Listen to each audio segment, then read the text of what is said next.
Assalomu alaykum, hurmatli YouTube ishqibozlarim, musofirda yurgan aka-ukalar, qadrli obunachilar. Mana bugun navbatdagi bir Fayzli xonadonga bir zamonaviy, chiroyli navisimizni olib kelib ustanovka qilib berdik. Bu navisimizni Farg'ona viloyati Quva tumaniga olib kelib ustanovka qildik.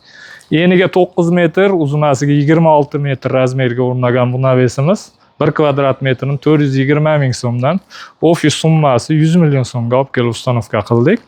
Bu navisimizni xudo xohlasa videomizni oxirigacha ko'rsalaring, bir qator navisimiz haqida ma'lumot berib o'tamiz.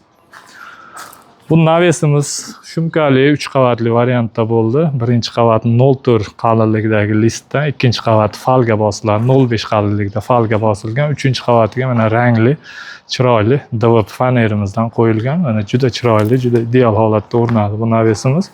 Bu navisimizni ustanovka qilganimizga bir hafta 10 kun bo'ldi.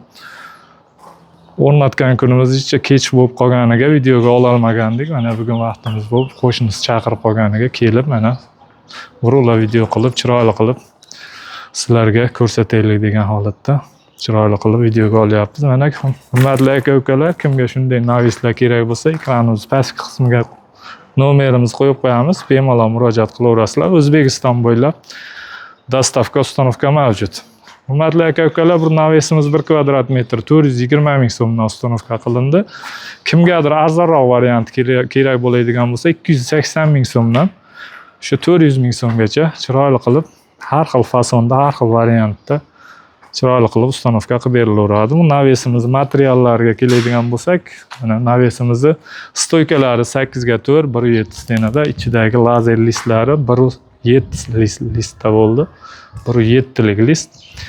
Tepadagi firmalari 4 ga 4, 1.5 lik stenada bo'ldi. Mana juda baquvvat, juda chiroyli holatda o'rnadi.